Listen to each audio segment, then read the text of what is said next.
Good morning. I want to welcome you to Victory Football Camp. My name is Coach Peltz, otherwise known to those of you that have been here before, Coach Moose. Don't ever forget that. When you see me around town, I want you to give me the Moose sign. My assistant today is Caleb Schauer, freshman at Wheaton North, basketball and baseball player. And he's going to help me demonstrate today some of the skills and stretches, and then we want to talk about throughout the week, we want to talk about doing the right thing, and I'm going to share some stories, and at some point this week I will also share my testimony. So when we get together, I'll tell you what, I'm looking out over this field, I'm missing you guys right now. I'm missing you, because the first thing we do when we're out on this field at Victory Football Camp is we go over to that fence. And so today, as you're watching this, I want you to do this right now. When I say this, repeat after me. I love football. I can't hear you. I cannot hear you.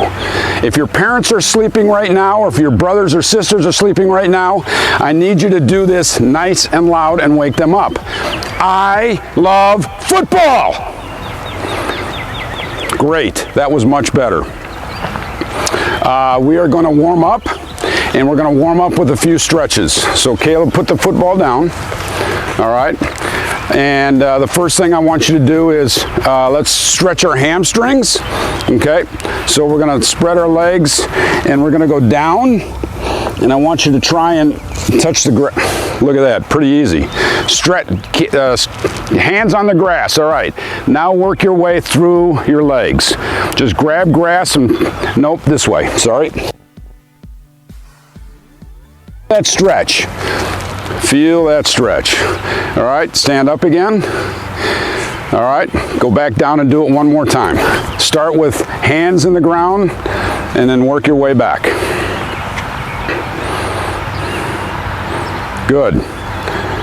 All right, it's important when you do a stretch that you do it for at least 30 seconds to 45 seconds. That way your muscle doesn't get shocked, but it starts warming up, and we want to do it right. All right, now can you reach back and grab your legs, stretch your quads. All right, this is both a good balance exercise, but it's stretching your quads. We want to hold that for 30 seconds. We won't do that now. All right, now your other leg.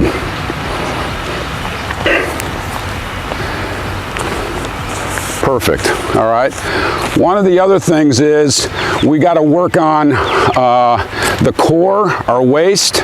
All right. So, and our back. All those things have to move properly, because if you've ever had an accident with or strained a muscle in your stomach or your back, it affects everything you do. So I want you to lay flat on the ground. Flat on the ground, face down, yep. All right, now push up with your arms and stretch back, all right? So you can see, all right, yeah, go sideways, good.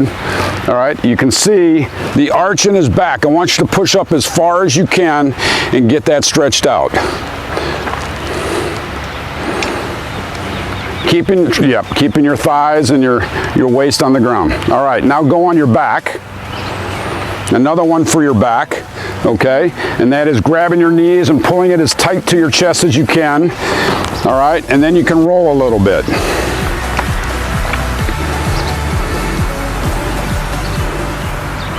Perfect, perfect. Stay on the ground, face the camera here. All right, put your feet together and do butterflies.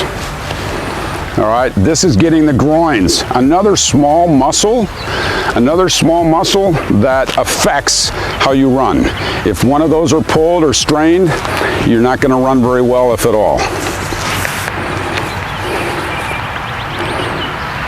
Okay, all right, stand up. Okay, we always do this in Victory Camp, and we're going to do our shoulders. We're going to start rotating, all right, a little bit, and then getting to bigger circles.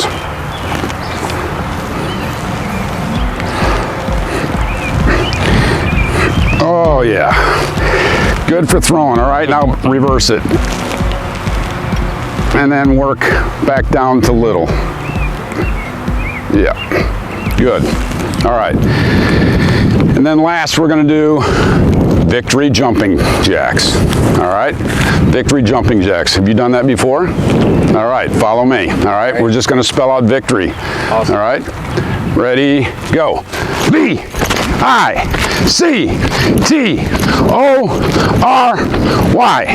Victory. Victory.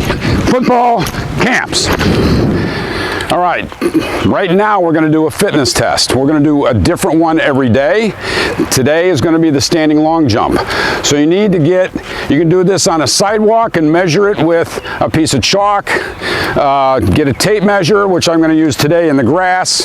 But I'm just going to put this out. How far do you think you can jump? 10, 20 feet? All right. Okay, we're going to mark this.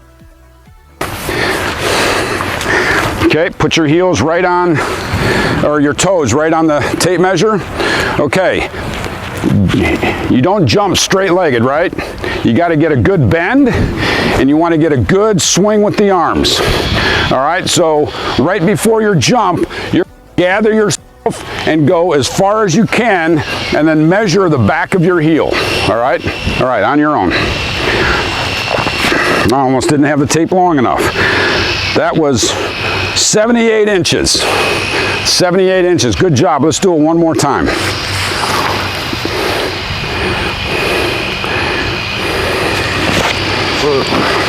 About the same.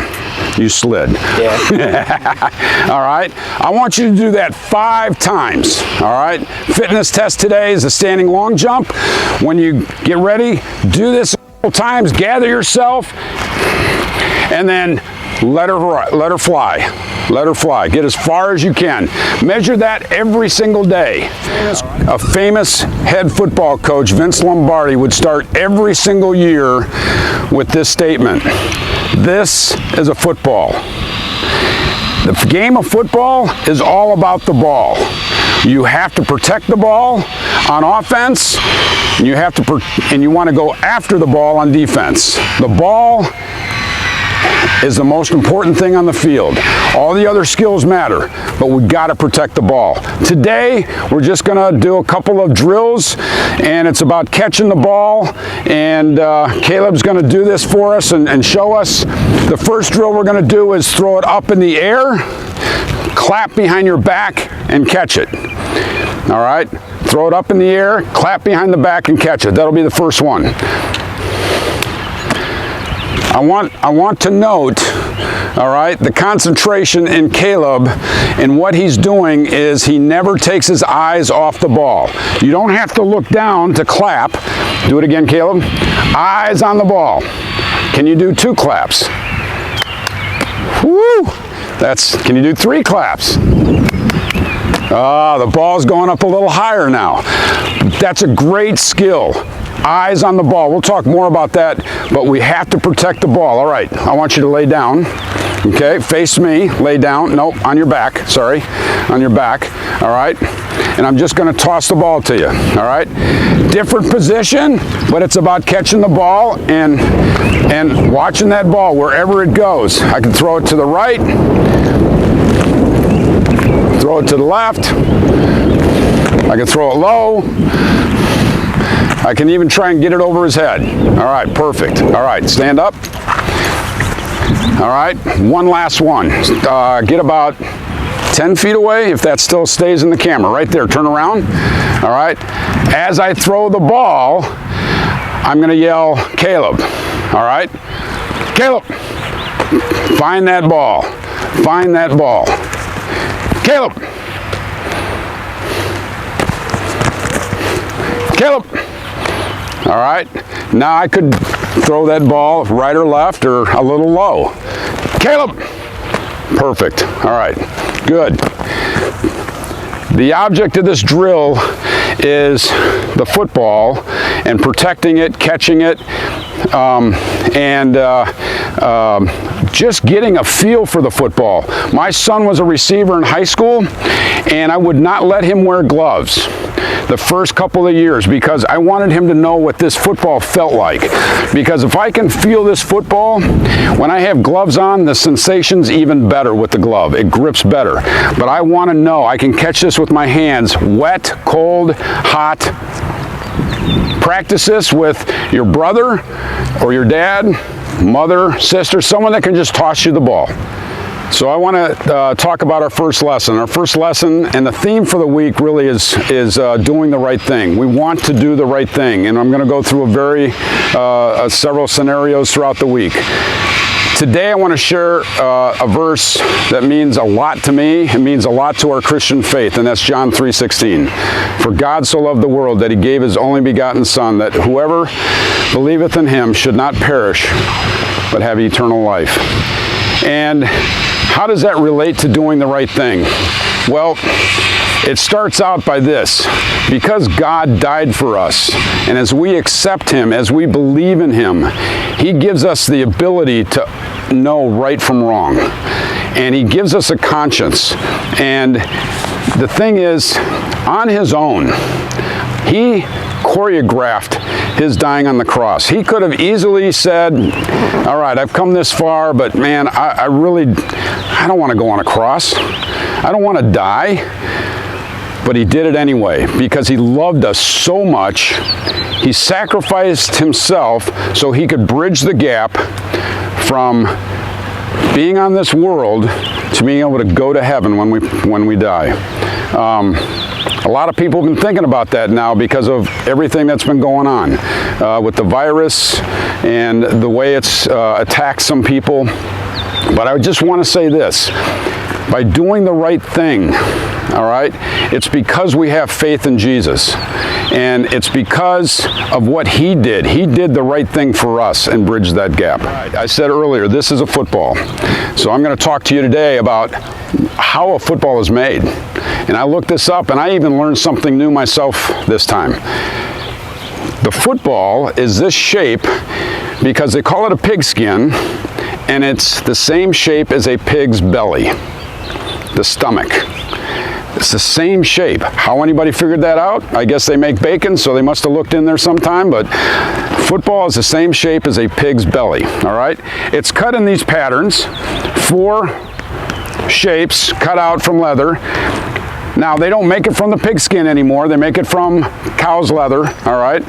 And then they sew. They sew it from the inside out. So you see these seams. You see the sewing mark, but the stitch is on the inside, all right? And they get to the very last one. All right, they put a bladder in there, so the bladder is like the inner tube, so you can fill it up with air. And then they stitch it part way on the last piece to pull it all together, and then they thread it. And you have this is the end of our first workout. I want to challenge you guys on a couple of things here. Number one, you need to practice. If you want to be a great player in anything you do, you have to practice the skills. All right. The first skill we showed today was watching the ball, catching the ball in various positions. Get your dad, your brother, your mom, your sister to toss you the ball. All right. The other thing I want to challenge you with is start thinking about doing the right thing. So here's what I want you to do today. When you go home, you are home, sorry. I'm talking about your being here at practice. As you are at home, I want you to do the dishes, take out the garbage, walk the dog without anybody asking you to do that. Do the right thing. Help out at home. Hey, thank you for joining us today. I want to say goodbye. Remember, do the right thing and be here tomorrow.